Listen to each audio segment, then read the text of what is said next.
ডিমের দামের অস্বাভাবিক বৃদ্ধিতে নাজেহাল অবস্থা জলপাইগুড়ি আরবান আইসিডিএস প্রকল্পের অধীনস্থ অঙ্গনওয়াড়ি কর্মীদের।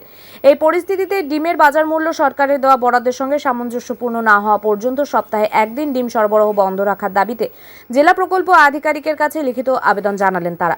অঙ্গনওয়াড়ি কর্মীদের আবেদনে স্পষ্ট উল্লেখ করা হয়েছে যে বর্তমানে খোলা বাজারে একটি ডিমের দাম প্রায় 8 টাকায় পৌঁছেছে, কিন্তু সরকারি নিয়ম অনুযায়ী আইসিডিএস কেন্দ্রগুলিকে প্রতিটি ডিমের জন্য মাত্র 6 টাকা 50 পয়সা বরাদ্দ দেওয়া হয়।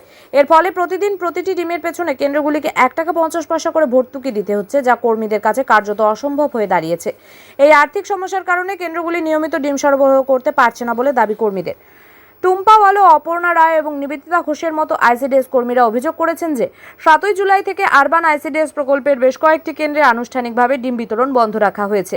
তাদের মতে ডিম বন্ধ থাকার এই প্রভাব সরাসরি গর্ভবতী মহিলা, প্রসূতি মা এবং 6 মাস থেকে 6 বছর বয়সী শিশুদের পুষ্টির ওপর পড়তে পারে। এই জটিল পরিস্থিতিতে অন্যান্য জেলার মতো জলপাইগুড়ি আরবান আইসিডিএস প্রকল্পেও সপ্তাহে একদিন ডিম বিতরণ বন্ধ রেখে বাকি দিনগুলিতে নিয়মিত সরবরাহ নিশ্চিত করার জন্য ডিপিওর কাছে আবেদন জানিয়েছেন কর্মীরা। তবে এই বিষয়ে ডিপিও দপ্তরের তরফ থেকে জানানো হয়েছে, আপাতত যেভাবে নিয়ম আছে সেভাবেই অঙ্গনওয়াড়ি কেন্দ্রগুলিতে ডিম দেওয়ার নির্দেশ দেওয়া হয়েছে। বিষয়টি নিয়ে রাজ্য সরকারের সঙ্গে আলোচনা করে সমস্যার সমাধান করা যাবে। সরকারি নির্দেশিকা অনুযায়ী আইসিডিএস কেন্দ্রগুলিতে মায়েদের প্রতিদিন একটি গোটা ডিম এবং বাচ্চাদের জন্য অর্ধেক এবং একদিন পর পর একটি গোটা ডিম দেওয়ার নিয়ম রয়েছে। কিন্তু ডিমের দামের এই ঊর্ধ্বমুখিতা আইসিডিএস কর্মীদের সামনে এক নতুন সংকটের সৃষ্টি করেছে। জলপাইগুড়ি জেলা প্রশাসন জানিয়েছে, ঊর্ধ্বতন কর্তৃপক্ষকে পুরো বিষয়টি জানানো হয়েছে এবং দ্রুত সমাধানের পথ খোঁজা হচ্ছে। কর্মী সম্পাদক কর্মকার আমরা সবাই আজকে সদর আরবান প্রজেক্ট দুটো প্রজেক্ট মিলে আমরা আজকে ডিএম অফিসে এসেছি ডিপিও স্যারের সাথে কথা বলতে।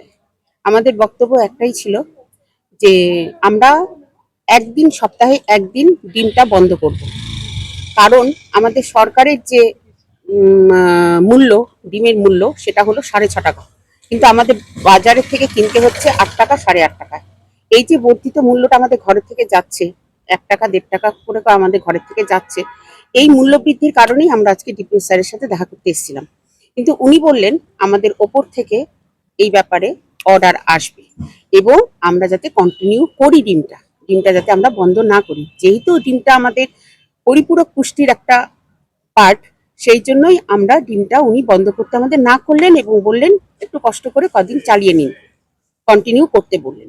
এবার প্রশ্ন, অনেক সেন্টার আছে যারা ডিমটা দিতে চাচ্ছে না, মানে সপ্তাহে সোম থেকে শনি তারা ডিমটা দিতে চাচ্ছে না। কেন দিতে চাচ্ছে না? এই বর্ধিত মূল্যের কারণে তারা ডিমটা বাদ দিতে চাচ্ছে। কিন্তু বর্ধিত মূল্যের দিকে যদি আমরা তাকাই, তাহলে তো আমরা আইসিডিএস কর্মী হিসাবে নিজেকে করতে পারবো না, প্রমাণ করতে পারবো না যে আমরা আইসিডিএস কর্মী, আমরা শিশুদের পুষ্টির দিকে তাকাচ্ছি। আমরা যদি ডিমটা বন্ধ করে দিই, হ্যাঁ সরকার আমাদের চাল ডাল তেল নুন সবই দেয়, কিন্তু সেটা যদি আমরা শুধু দেই তাহলে তো আমাদের একটা শিশুর পরিপূরক পুষ্টি হচ্ছে না। আমাদের যদি সঙ্গে পরিপূরক পুষ্টিটা না থাকে, তাহলে একটা শিশু কোনো সময় পুষ্টির দিকে এগোতে পারবে না, সবসময় একটা অপুষ্টির দিকে এগোবে। সেই কারণে আমরা যারা যে সমস্ত সেন্টার ডিম দিতে চাচ্ছে না, আমি তাদের কাছে হাত জোর করে নিবেদন করব যে তারা যেন আমাদের বাচ্চাদের পরিপূরক আহারের থেকে মানে বঞ্চিত না করেন। এটা আমার তাদের সবার উদ্দেশ্যে, আমরা যারা আইসিডিএস কর্মী আরবান এবং সদর প্রত্যেকের উদ্দেশ্যে একটাই হাত জোর করে আমার মানে নিবেদন বা অনুরোধ, একান্ত অনুরোধ যে তারা যেন ডিমটা বন্ধ না করে। এই কারণেই বন্ধ করতে না করলাম, যেহেতু স্যাম বাচ্চা হয়ে যাবে, তাহলে স্যাম বাচ্চা যেহেতু অপুষ্টির কারণে হয়ে যাবে, তখন আমাদেরকেই ফেস করতে হবে, তাদেরকে নিয়ে এদিকে দৌড়াতে হবে সেদিকে দৌড়াতে হবে, তখন আমাদেরকেই ফেস করতে হবে। ডিপেন্ড করে সকালের জলখাবারটা, আমাদের খাবারটা দিয়ে ওরা গ্রহণ করে সেই খাবারটা। ডিমটা যদি আজকে বন্ধ করে দিই, তাহলে কোনো বাচ্চা আমাদের সেন্টারে আসবে না। এটাই মূল কারণ। অনেক আছে, আমরা যেরকম এরিয়াতে কাজ করি সেই সমস্ত এরিয়াতে অনেক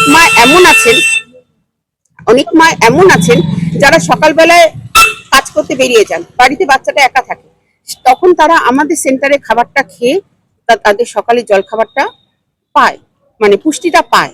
এবার এইটা যদি আমি বন্ধ করে দিই, তাহলে আমার মনে হয় না আমি কোনো শিশুকে পরিপূরক পুষ্টি দিতে পারবো। আমার নাম সম্পাদক কর্মকার, আমি একজন আইসিডিএস কর্মী আরবান প্রজেক্ট।